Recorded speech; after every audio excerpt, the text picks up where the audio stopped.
Vamos então continuar aqui o capítulo 2, né, do livro dos médiuns. Nós vamos começar o item 14. Nós nos resumimos nas proposições seguintes. Primeiro, todos os fenômenos espíritas têm por princípio a existência da alma, sua sobrevivência ao corpo e suas manifestações. Segundo, estando esses fenômenos fundados sobre uma lei da natureza, com N maiúsculo, né, as leis de Deus, não tem nada de maravilhoso nem de sobrenatural, no sentido vulgar desta palavra, no sentido comum, né, dessas palavras. Terceiro, muitos fatos não são reputados sobrenaturais, senão porque não se lhes conhece a causa. O Espiritismo, lhes indicando uma causa, fala-os entrar no domínio dos fenômenos naturais. E aqui é naturais com N minúsculo, né? Das coisas do mundo, as coisas comuns. Quarto, entre os fatos qualificados de sobrenaturais, há muitos que o Espiritismo demonstra a impossibilidade e classifica entre as crenças supersticiosas. Quinto, se bem que o Espiritismo reconhece muitas crenças populares, um fundo de verdade, não aceita de nenhum modo a solidariedade de todas as histórias fantásticas criadas pela imaginação. Sexto, julgar o Espiritismo pelos fatos que ele não admite é fazer prova de ignorância e tirar todo o valor à sua opinião. O que o Kardec está colocando aqui é a necessidade do conhecimento da doutrina para emitir opinião. Porque naquela época tinham opiniões em todos os jornais, em todos os lugares, todo mundo emitindo opiniões sem conhecer a doutrina e principalmente só conhecendo os shows, né, de mesas girantes e de charlatães, principalmente, porque as coisas sérias, aqueles que queriam estudar, aqueles que queriam fazer alguma coisa diferente, aprenderam em grupos pequenos. E resumido a cientistas, como é o caso, né, do professor Hippolyte, no nosso Allan Kardec. Sétimo, a explicação dos fatos admitidos pelo Espiritismo, suas causas e suas consequências morais, constitui toda uma ciência e toda uma filosofia que requerem um estudo sério, perseverante e aprofundado. Perdão. Exatamente o que nós estávamos falando, a questão do estudo sério. Científico, né, minucioso, para se poder emitir uma opinião. Oitavo, o Espiritismo não pode considerar como crítico sério, senão aquele que tiver tudo visto, tudo estudado, tudo aprofundado, com a paciência e a perseverança de um observador consciencioso, que soubesse sobre o assunto quanto o adepto mais esclarecido, que tivesse, por conseguinte, aurido, né, obtido seus conhecimentos em outro lugar do que nos romances da ciência. A quem não se pudesse por nenhum fato do qual não tivesse conhecimento, nenhum argumento que não tivesse meditado, que refutasse não por negação, mas por outros argumentos mais peremptórios, né, mais categóricos, que pudessem, enfim, assinalar uma causa mais lógica para os fatos averiguados. Esse crítico está ainda por se encontrar. Aqui na época que o livro foi escrito e foi publicado, as críticas elas eram bem, digamos assim, irresponsáveis. Até hoje, né? A maioria das pessoas que criticam não conhece nada, não viram nada, ouviram falar e saem emitindo a sua opinião. 15º, né? Agora nós vamos para o item 15º. Pronunciamos a toda hora a palavra milagre. Uma curta observação a seu respeito não estará deslocada neste capítulo sobre o maravilhoso.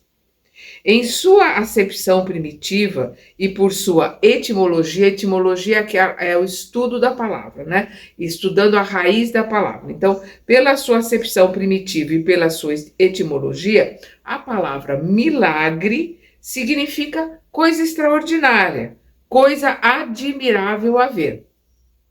Mas esta palavra, como tantas outras, afastou-se de seu sentido original e hoje se diz, né, abre aspas, segundo a academia, fecha aspas, de um ato do poder divino contrário às leis comuns da natureza com N maiúsculo, ou seja, contrário às leis de Deus. Então se atribui a milagres aquilo que é contrário às leis de Deus, segundo a academia, é o que o Kardec está colocando aqui.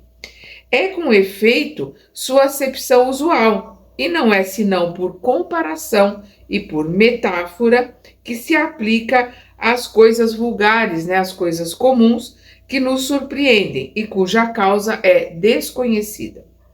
Não entra de nenhum modo em nossos objetivos examinar se Deus pôde julgar útil, em certas circunstâncias, derrogar as leis estabelecidas por Ele mesmo, né, por Deus. Nosso objetivo é unicamente demonstrar que os fenômenos espíritas, por extraordinários que sejam, não derrogam de nenhum modo essas leis, não têm nenhum caráter miraculoso, não mais que não são maravilhosos ou sobrenaturais. O milagre não se explica. Os fenômenos espíritas, ao contrário, se explicam da maneira mais racional. Não são milagres, mas simples efeitos que têm sua razão de ser nas leis gerais. O milagre tem ainda um outro caráter, o de ser insólito e isolado, né? Inusitado, né? Isolado, acontece uma vez. Ora, desde o momento em que um fato se reproduz, por assim dizer, à vontade e por diversas pessoas, não pode ser um milagre. Nós vamos ver que o Kardec pesquisou, enviou cartas para vários grupos de estudiosos, né? Na realidade, são os primeiros grupos espíritas que no começo eles eram estudiosos, porque aqueles que faziam por diversão, as mesas, as perguntas ali para se divertir, para rir, não se pode considerar isso como estudo. Mas os primeiros estudiosos são os primeiros grupos espíritas, inclusive Allan Kardec, que é um pesquisador. Nós vamos ver todo o livro o livro entre o Céu e o Inferno, que é basicamente um livro de pesquisa, onde ele vai anotando todas as suas pesquisas. Todos os dias, a ciência faz milagres aos olhos dos ignorantes. Eis porque outrora, né, antigamente, aqueles que sabiam mais do que o vulgo, né, mais do que as pessoas comuns, passavam por feiticeiros. E como se acreditava que toda a ciência sobre-humana vinha do diabo, eram queimados. E aí nós vamos lembrar, né, que Galileu Galilei, para não ser queimado, afirmou que o Sol girava em torno da Terra, para fugir, né, da Inquisição, para fugir de morrer queimado. Hoje, quando se está muito civilizado, contentam-se em mandá-los aos hospícios. Ele está falando aqui da metade do século XIX. Que um homem realmente morto, como dissemos desde o princípio, seja chamado à vida por uma intervenção divina, eis aí um verdadeiro milagre, porque é contrário às leis da natureza, as N maiúsculo, né? As leis da natureza com N maiúsculo. E aqui a gente não tem como não se lembrar do caso do Lázaro. Mas vamos lembrar que quando Maria de Betânia, né, irmã de Lázaro, ela se joga aos pés de Jesus, chorando, porque Lázaro havia morrido, que se Jesus estivesse lá isso não aconteceria. Jesus coloca para ela que Lázaro não morreu. Me leve até onde ele está, mas ele é enfático. Lázaro não morreu. Jesus não iria explicar que foi uma catalepsia, né, que aquilo parecia uma morte, mas não era uma morte. Mas ele deixa bem claro que ele não está morto. Então Jesus não derroga, Jesus não destrói, não vai contra nenhuma lei de Deus, porque se Lázaro já estivesse desencarnado, né, o cordão de prata dele já tivesse sido retirado, não teria como ele voltar ao corpo. Mas o fato é que Lázaro não estava morto, deve ser um estado tipo de catalepsia, que até o começo, né, do final do século XIX, começo do século XX, ainda havia pessoas, né, que corriam o risco de serem enterradas achando que estavam mortas. Ivone do Amaral Pereira, com 29 dias, ela volta assim no velório dela, né, porque é colocada uma coroinha de flores, ela é picada por uma abelha, e ali naquela picada da abelha, ela volta a si, ela estava no estado cataléptico, ela não estava morta, mas ela estava sendo velada ali como morta. Isso em 1900, me fugiu agora se é 1904, mas é começo do século XX.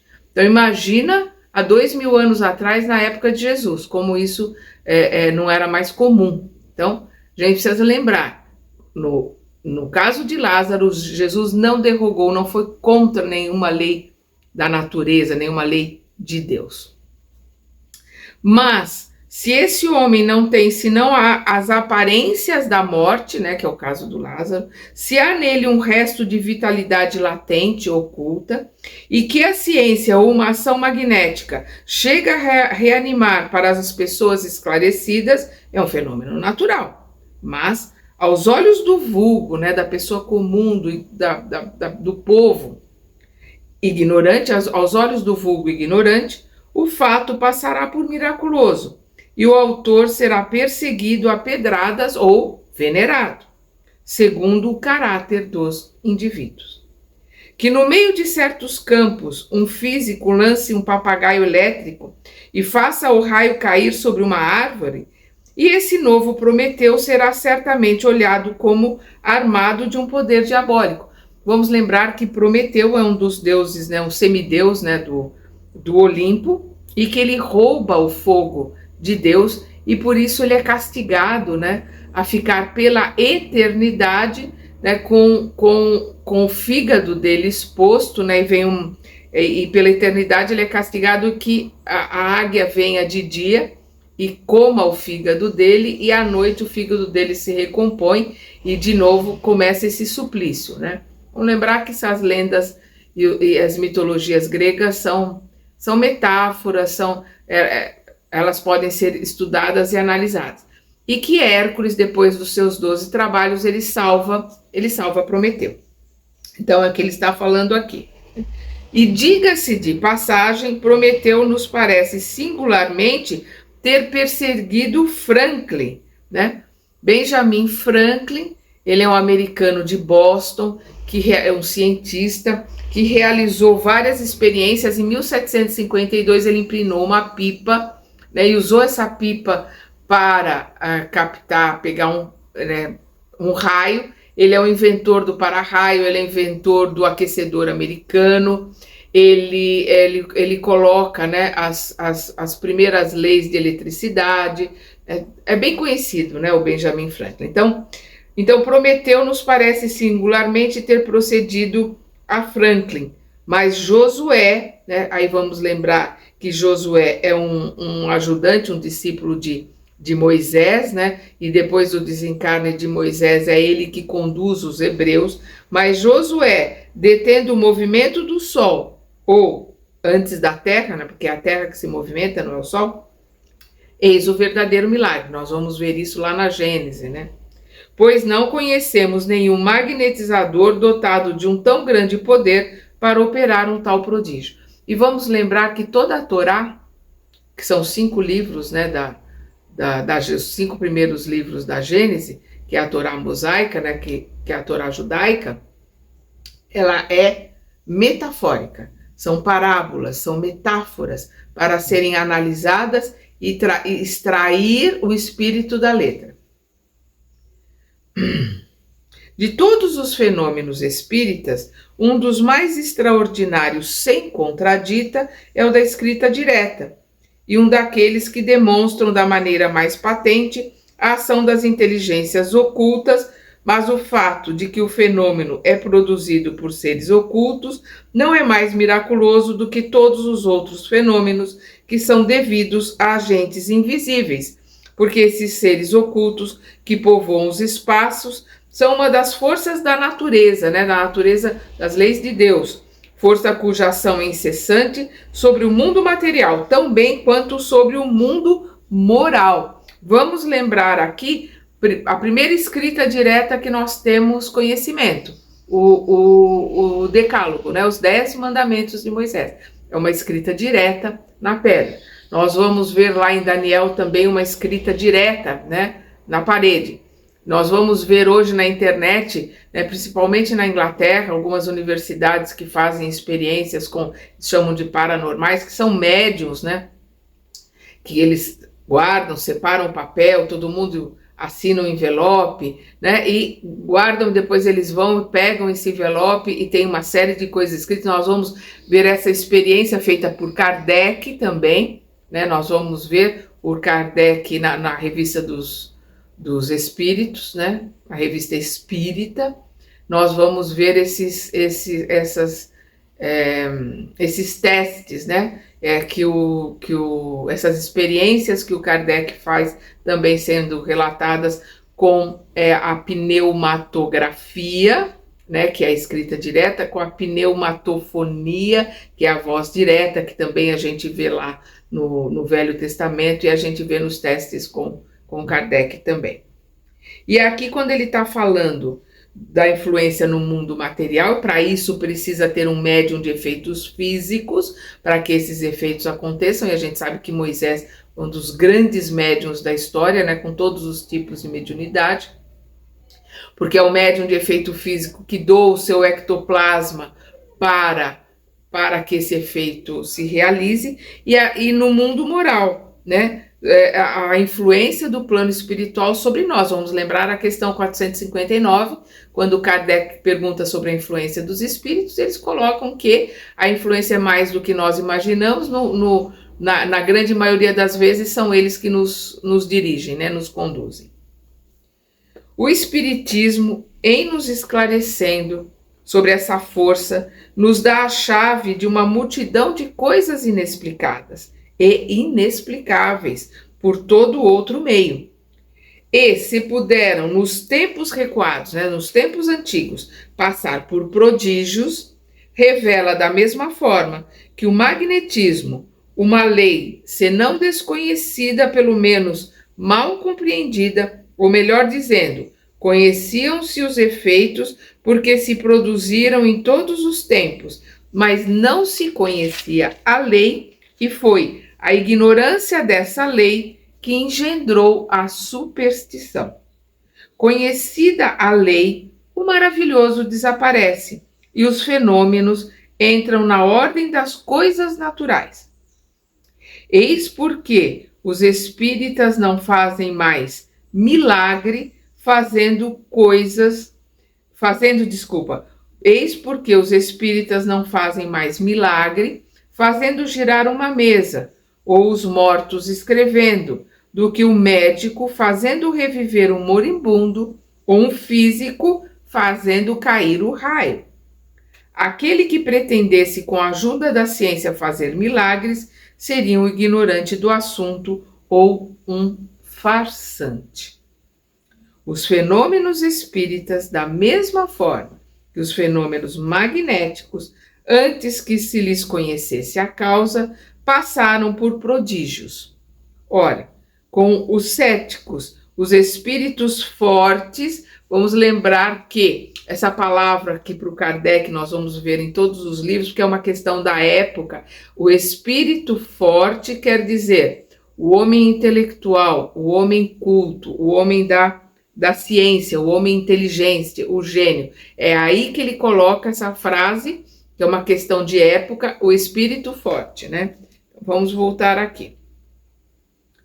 Os espíritos fortes quer dizer aqueles que têm o privilégio exclusivo da razão e do bom senso, né, pela cultura, pela inteligência, não creem que uma coisa seja possível desde que não a compreendem.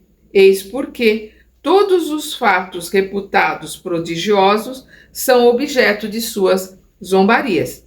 E como a religião contém um grande número de fatos desse gênero, não creem na religião. E daí a incredulidade absoluta, não há senão um passo. Então ele está colocando aqui de um movimento que começou com o iluminismo, que ficou muito forte ali no começo, né, na metade do século XIX, começo ali da segunda metade, mas principalmente ali no século XIX e começo do século XX também, de que um intelectual, para ser cientista, para ser um homem que tivesse o respeito dos demais cientistas, tinha que se colocar como ateu.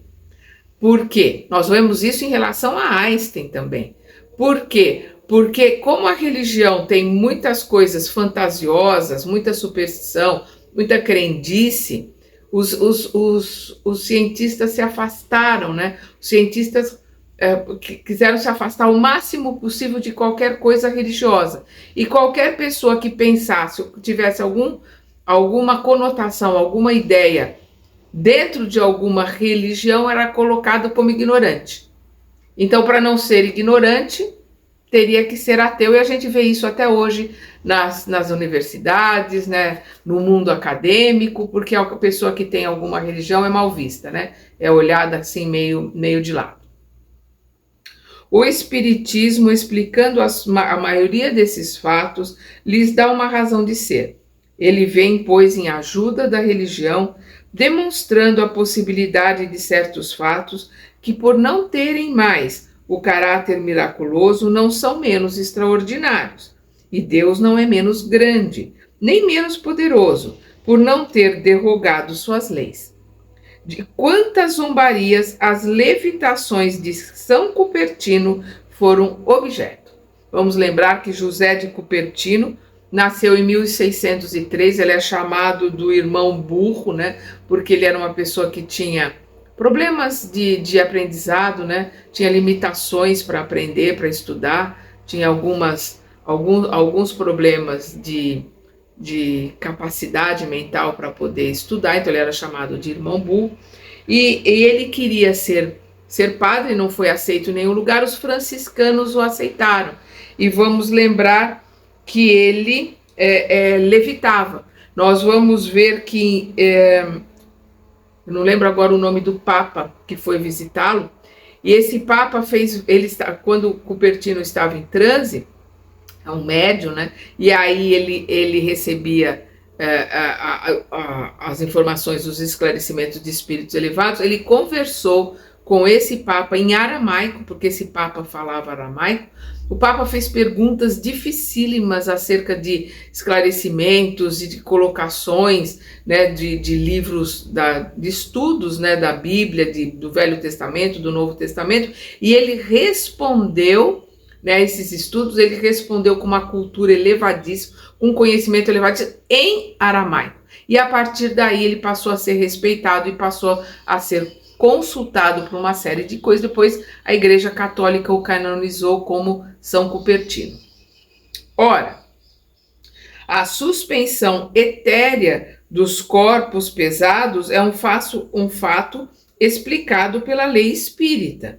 Disso fomos pessoalmente testemunhas oculares, né? Por quê? Por causa daquelas mesas que levantavam. Vamos lembrar que naquela época as mesas eram maciças, extremamente pesadas, né? E elas levitavam, elas levantavam no ar, elas batiam uma vez para sim, duas vezes para não. Então eles eram testemunhas oculares, né, de que objetos pesados podiam ser levantados pelos espíritos.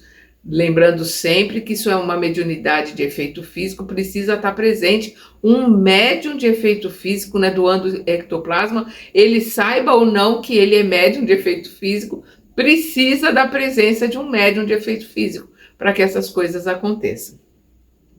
Então, por isso que ele diz aqui, né? Ele fala, e o senhor Home, que deve ser alguém ali da sociedade espírita, eu tentei pesquisar, mas não encontrei quem era, mas pelo que ele coloca aqui, devia ser alguém que levitava, né? Assim como outras pessoas do nosso conhecimento. Repetiram muitas vezes o fenômeno produzido por São Cupertino, ou seja, pessoas que levitavam, né? Que se levantavam do chão.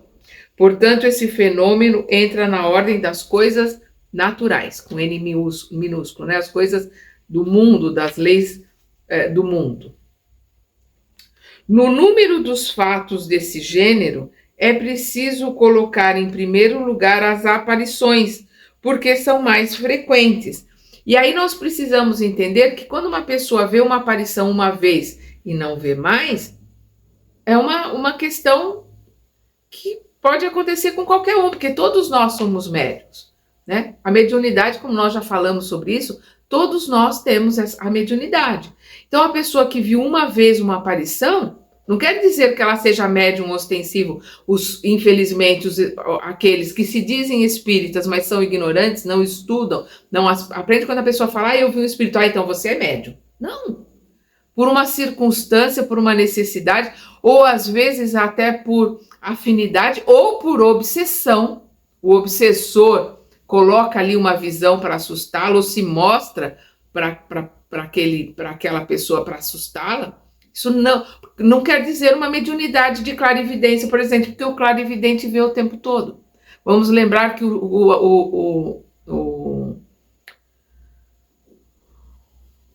nossa, me fugiu agora o nome dele. O Divaldo Franco, imagina, olha, me fugiu o tempo. O Divaldo Franco não pode tirar carta, não pode dirigir, porque ele não sabe distinguir entre uma pessoa encarnada e uma pessoa desencarnada. Ele precisa de que alguém diga para ele, olha, não tem ninguém aí, ele está vendo, ele está conversando com a pessoa. Por isso ele nunca pôde aprender a dirigir. Então nós vamos ver, o Chico também às vezes se confundia, né? Tem uma história clássica dele que as pessoas testemunharam, ele conversando com uma senhora, ele chegou numa hora que ele olhou para ela e falou, mas me diga uma coisa, a senhora é encarnada ou a senhora é desencarnada? Ela falou, poxa, Chico, será que eu tô tão mal assim? E aí todo mundo caiu na gargalhada e o Chico viu que ela realmente era uma pessoa encarnada. Então, quem é clarividente vê o tempo todo e tem essa dúvida e tem esses problemas. Quem viu uma vez ou viu duas vezes, isso não é característica de mediunidade ostensiva. Pode até ser que isso venha a se desenvolver depois de algum tempo, mas isso não caracteriza mediunidade ostensiva. A gente vai ver esse tipo de colocação somente pelas pessoas que não estudaram e não têm, digamos, bagagem para entender a doutrina, para saber como é que as coisas funcionam. Então, por isso que ele diz aqui, né, em primeiro lugar, as aparições, porque são as mais frequentes. A da Salete, que divide mesmo o clero, para nós não tem nada de insólito. Então vamos entender o que é essa Santa Salete. Foi um espírito iluminado, um espírito com uma certa luz, que apareceram para algumas crianças na montanha de Salete, e elas acharam que fossem, né, a Mãe Santíssima, que fosse Maria. Nós vamos ver nos livros do André Luiz, no livro Obreiros da Vida Eterna, nós vamos ver quando a irmã,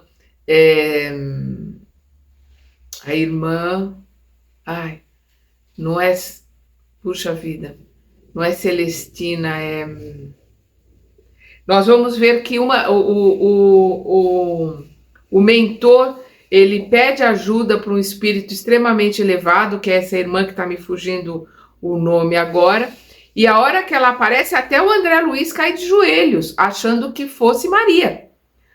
pela luminosidade, pela luz dela, pela energia dela, ele cai de joelho. Os dois homens que estão brigando ali, um encarnado e um desencarnado, o encarnado fora do corpo, né, em desdobramento, cai de joelho também. Então é um espírito, deve ser um espírito mais iluminado. As crianças viram esse espírito nessa montanha Salete, e aí no Monte de Salete, isso foi em 1846, e aí até a própria igreja se dividiu se isso foi aparição de Maria ou não, mas existem, né, a Santa Salete e essa colocação, né, dessa aparição que eles colocam como sendo de Maria para essas crianças no Monte Salete. Então, por isso que ele diz aqui, né, que a da Salete, né, do Monte Salete, que divide mesmo o clero, para nós não tem nada de insólita. Seguramente não podemos afirmar que o fato ocorreu, porque dele não temos a prova material. Mas para nós ele é possível, visto que milhares de fatos análogos, né, parecidos, recentes, nos são conhecidos. Perdão. Cremos neles não só porque a sua realidade foi averiguada por nós, mas, sobretudo, porque nos damos perfeita conta da maneira pela qual se produzem, né? Pelo estudo, pelo conhecimento, a gente sabe como elas se produzem. Que se consinta em se reportar à teoria das aparições, que daremos mais adiante, e se verá que esse fenômeno torna-se tão simples e tão plausível quanto uma multidão de fenômenos físicos que não são prodigiosos, senão por falta de lhes ter a chave. Quanto ao personagem que se apresentou a Salete, é uma outra questão. Uma identidade não está de nenhum modo sua identidade não está de nenhum modo demonstrada. Constatamos simplesmente que uma aparição pode ter ocorrido. O resto não é da nossa competência. Cada um pode, a esse respeito, guardar suas convicções. Cada um com as suas convicções, com as suas crenças, com a sua religião. Kardec não vai entrar aqui nesse mérito. O espiritismo disso não tem que se ocupar. Dizemos somente que os fatos produzidos pelo espiritismo nos revelam leis novas e nos dão a chave de uma multidão de coisas que pareciam sobrenaturais. Se algum daqueles que passavam por miraculosos nele encontra uma explicação lógica, é um motivo para não se apressar em negar o que não se compreende. Os fenômenos espíritas são contestados por certas pessoas precisamente porque parecem fugir da lei comum e porque deles não se dão conta. Dai-lhes uma base racional e a dúvida cessa. A explicação nesse século, né, ali dele, né, século XIX, a explicação neste século que não se pagam as palavras, né, não se contentam com as palavras, é, pois, um poderoso motivo de convicção, né, que precisa de comprovação, precisa de estudo, né, precisa buscar cientificamente a comprovação. É isso que o Kardec está colocando aqui. Vemos também todos os dias pessoas que não foram testemunhas de nenhum fato, que não viram nenhuma mesa girar, nenhum médium escrever e que são tão convencidas quanto nós unicamente porque leram e compreenderam, né? Principalmente leram o livro dos Espíritos, né? Se não devêssemos crer senão no que se vê com os olhos, nossa convicção se reduziria a bem poucas coisas. Então aqui nós encerramos o capítulo 2 e no nosso próximo estudo nós vamos entrar no capítulo 3, método.